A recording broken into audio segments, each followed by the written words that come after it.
All right, so let's go ahead and talk about Nate Hobbs' injury. Knee surgery, according to 𝘾𝘃𝙀𝙀, who reported that for Sports Illustrated late last night. Seems like they're hopeful he can play week one, but what do you think the realistic expectation of when he can be ready for the Packers is? Yeah, I think hopeful is probably the right word, Gabe. And in talking to a couple of different people about this, he had some sort of, I don't know if it's a loose body or what it was that was causing him problems. And, let's be honest, and it's a great scoop for Bill, and Bill does an amazing job. So I always am happy to see him break news instead of all the insiders that are out there who break everything.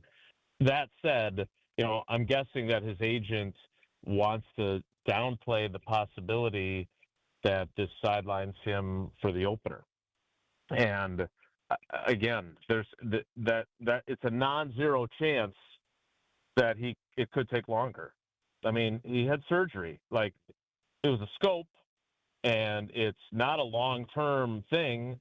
But if it was like a small little meniscus tear and they trimmed, for example, yeah, it'd be great if he's back in 3 weeks and then he's ready for September 7th. But that's 33 days away, and I don't think you can say for certain that he's going to be back in time.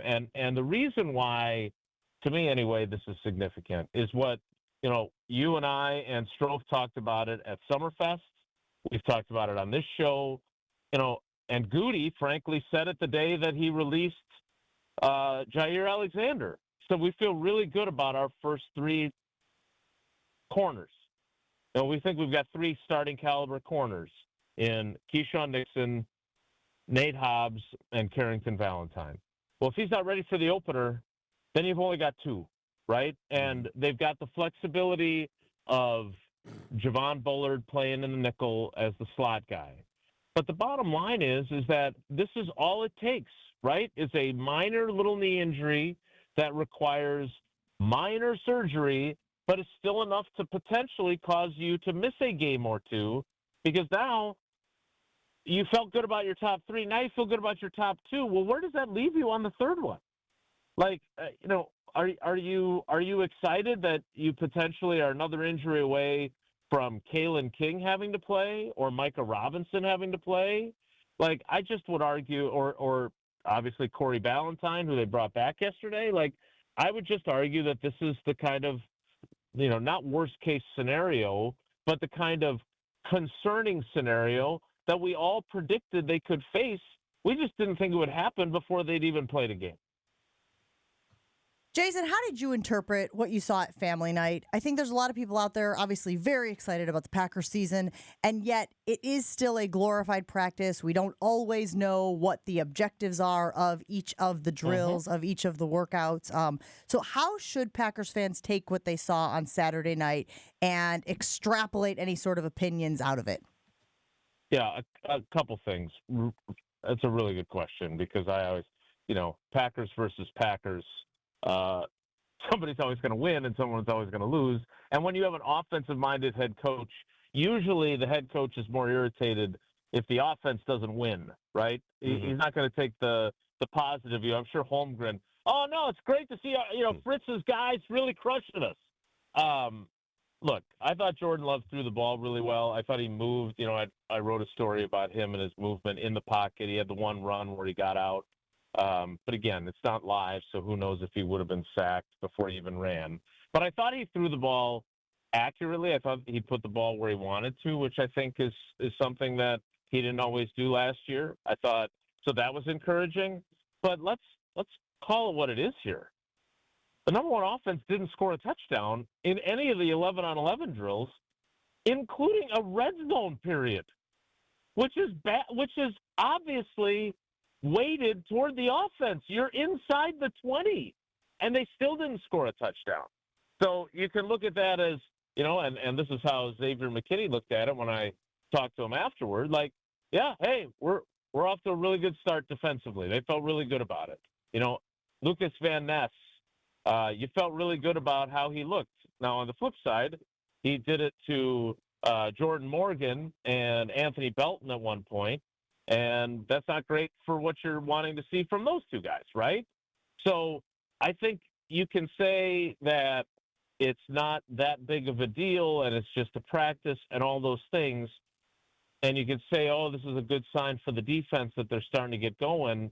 But I don't think any nights, whether it's in a game, whether it's in a practice, whatever it may be, when the offense can't muster a single touchdown and the biggest cheers for Jordan Love and company are when they put the balls in the nets in the throwing drill, I don't think that's a positive at all.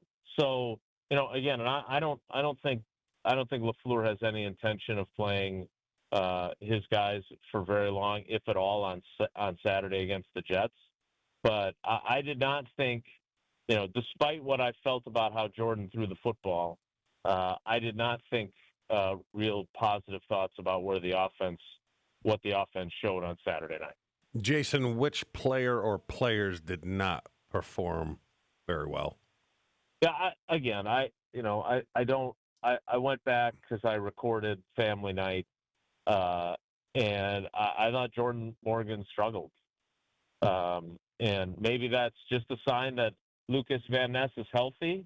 He's had a good camp. Like, he's had some wow plays as a defensive end. Mm-hmm. There was a jet sweep that they ran to Jaden Reed, which I thought we weren't doing that anymore, but apparently we're still doing that. Maybe because Savion Williams is in and out of the lineup. But, again, Matt LaFleur flat out said, we need him on the field, and maybe we shouldn't put him in that situation. Well, they did anyway, and Lucas Van Ness threw him down like a rag doll by the jersey in practice a couple days ago. Like, I think Lucas Van Ness is having a very good camp, and there are really good, encouraging signs about him. Also at the same time, we were saying the same thing about Rashawn Gary in camp last year, and he did not have a great season. He didn't make the Pro Bowl, from what I understand. But I wasn't super enamored with what I saw from Jordan Morgan. And I said this to somebody as we were walking out afterward. I was like, man, I think Rasheed Walker maybe won the left tackle job, and he didn't even play.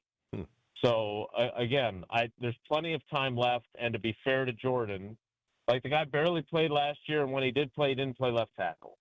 So maybe he's just getting his sea legs still, and by the time we get to the joint practice with Seattle on the 21st, he'll be looking a heck of a lot better at left tackle. But if you were judging it solely on Family Night, you would not have been encouraged.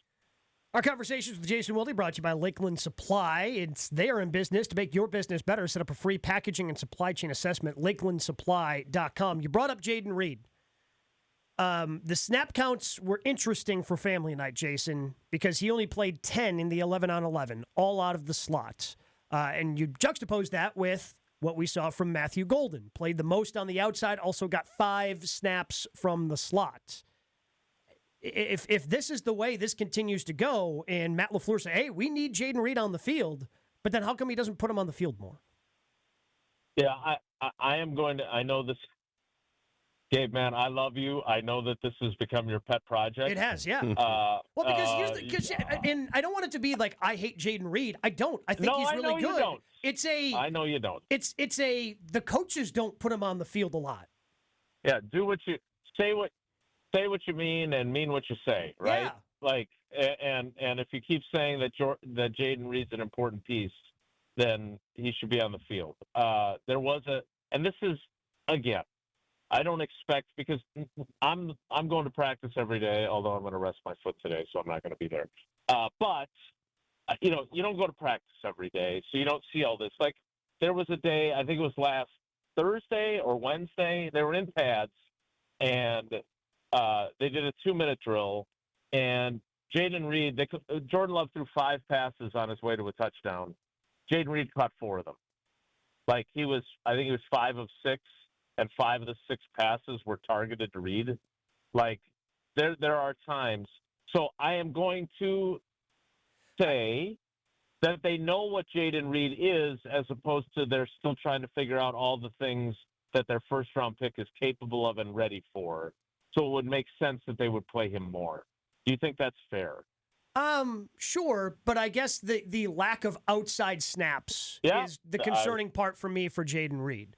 And I agree. You correct me if I'm wrong here, Jason, because I guess at this point in what the NFL preseason and training camp is, I look at as family night still being one of the biggest nights because you're showcasing your team in front of 60,000 fans. It's on your television network. So I look at that as one of the big ones. And then I look at the intra-squad, the practices that they're going to be having, the joint practices that they have scheduled later. Like, those are the big three that I look at instead of the big, the 3 preseason games, which are important for guys on the back part of the roster. If you want to know what's going on in the front part of the roster, those are the 3 practices I think are the most important. Am I wrong? Yeah. No, you're not wrong at all. And the lack of opportunities that he gets outside. And if I was Jaden Reed, I'd say, hey, remember that time in L.A. last year when Jordan said, F it, Reed's down there somewhere, and threw the ball into triple coverage? He lined up outside on that play, right? He started out outside. So, I don't think we should be like DEFCON 1. That's the worst, right? Good job, Jason. Thank you. I've been working on that. I usually get it wrong. So do That's a big improvement for me. Which is why I'm so impressed. Wait, so do we know that he got it right if we all usually get it wrong?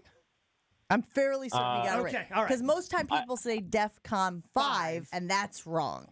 That's the lowest. Exactly. Okay. All right. Yes. So the thing about it is, if I was Reed, I would say that. And then the other thing, and think back to 2014 when Cobb and Jordy Nelson were so star-spangled awesome. Cobb lined up outside all the time. Mm-hmm.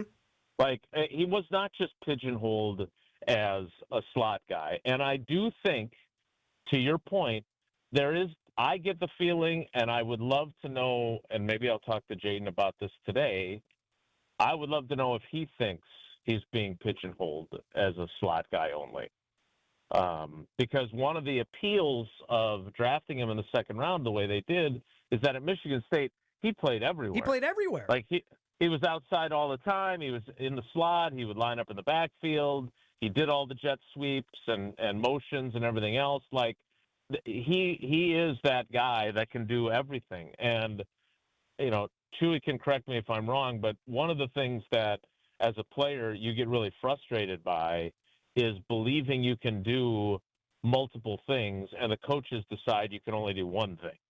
And so I think I will make a point of talking to, he and I do share the fact that we were both nicknamed, one against our will, me, and one by his mother, Jaden, J-Bird. And now they've taken the J away. They just call him Bird. So since we have that J-Bird commonality, I'm gonna come up to him and say, hey, Bird, me, J-Bird, let's talk about your role. Jason, what do you have on your lock screen for a picture? Oh, it's got to be girls. No. What? I did for a long time, but we have the fancy schmancy iPhone 16s now, and you can have them rotate. And so you can set it to pets. And since we have a lot of pets, I have a lot of photo options.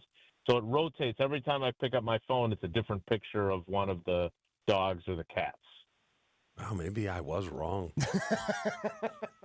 I thought everyone had a picture of their significant other or spouse. That's what she wants you to believe. Yes, I guess so.